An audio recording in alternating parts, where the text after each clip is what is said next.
ามสบายดีน้องเอ็มมีส่วนอันเกลิห้องสาววันนี้น้องคือมาสาธิตเกี่ยวกับการซักยาก่อนท่านจะมาซักยาเขาจะมาหูประวัติน้องของคนเจ็บก่อนคนเจ็บมีชื่อว่านางเพชรศรีอายุ30 ปีอยู่บ้านโฮงนครปฐมในจังหวัดประสานเขามานอนในคุณหมอมีอาการไข้แห้งสบายดีคนเจ็บมีชื่อว่านางเพชรศรีอายุ30 ปีบ้านโฮงนครปฐมในจังหวัดประสานวันนี้น้องจะมาซักยาให้หลายเด้อ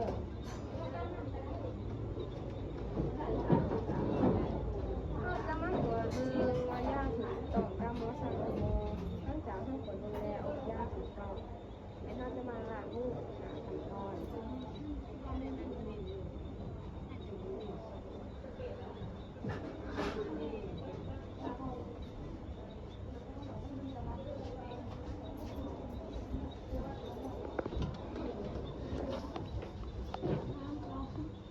้ามาล้างมือขั้นตอนแรกเราจะมาอุปกรณ์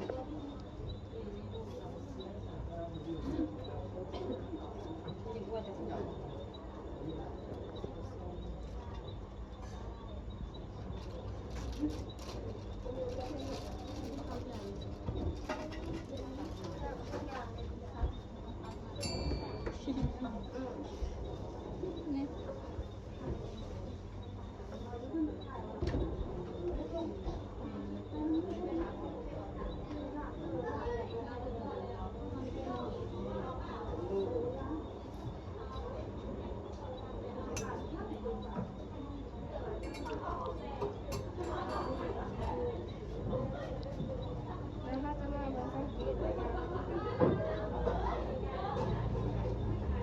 ถ้ามาสังเกตแล้วว่ายาถูกตามแล้วก็จะมาใส่ถุงมือ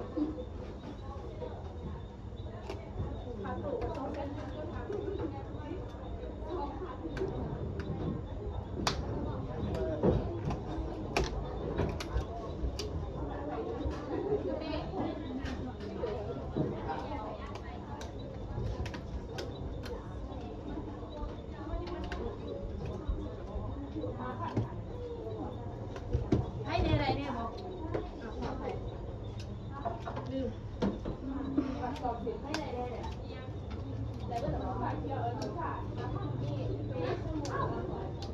ษาที่อยู่เลยอ่ะจะมาดิถามยาได้หรอแล้วมาดูทาง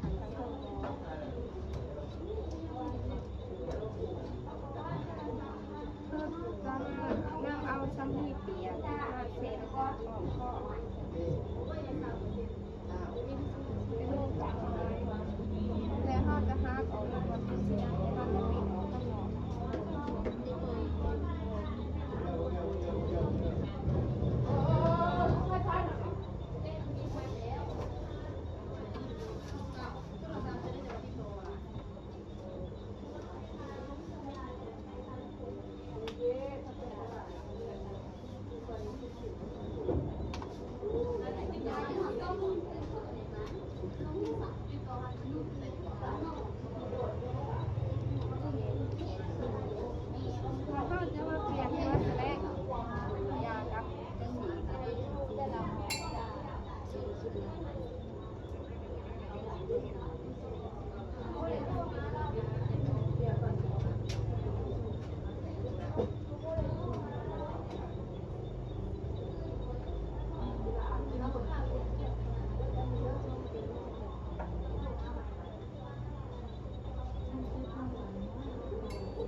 เขาจะเล็งไปหาคนเจ็บเพื่อเราจะ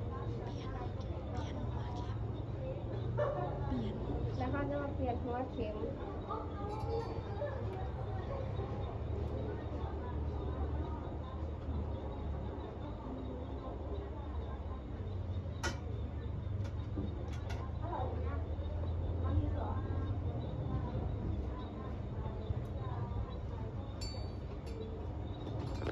แล้วเขาจะไปเล็งหาคนเจ็บเพื่อเขาจะมาสักยา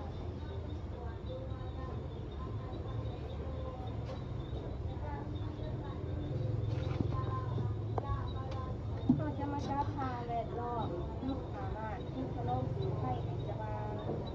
แล้วเขาจะมาจับทางคนเจ็บเปิดวันที่จะพักจะมีแหวนอยู่4 จุดเขาอนุญาตเด้อด้านห้องจะอยู่กระดูก ED อักฮาร์ดกระดูกซักกอมด้านในจะมีกระดูกซักกอมหากระดูกกกซิดด้านลุมกระดูกจะมีกกซิดหากระดูกกกขาสองด้านนอกจะมีกระดูกอีลิกอักหากระดูกกกขา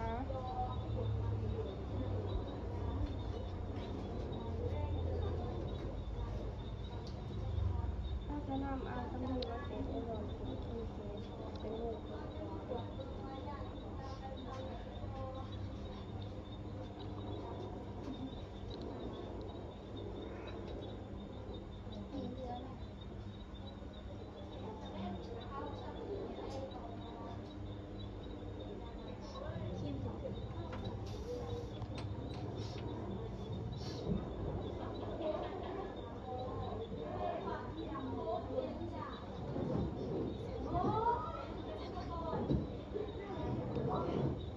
แล้วเขาจะดูถึงว่าไม่มีเหลือข้างบนมีเหลือเขาสมาธิแล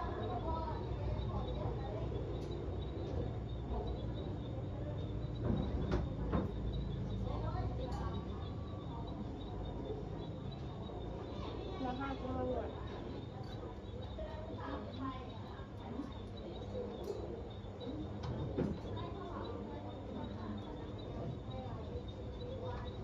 เขาจะมาเห็นว่าคนเจ็บคนเจ็บมีอาการหายใจถี่มีอาการแพ้ให้คนเจ็บไปหาหมอที่ดูเขาเลยแต่เขาจะมาเปลี่ยนอุปกรณ์แล้วเขาจะมาขอที่มือ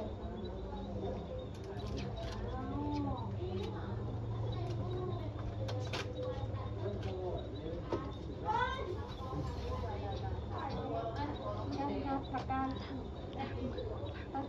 มาหลัง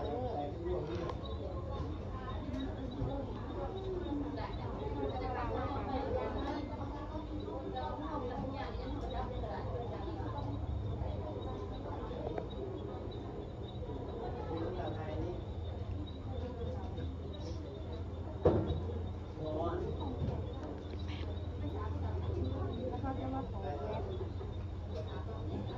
การทับการซัก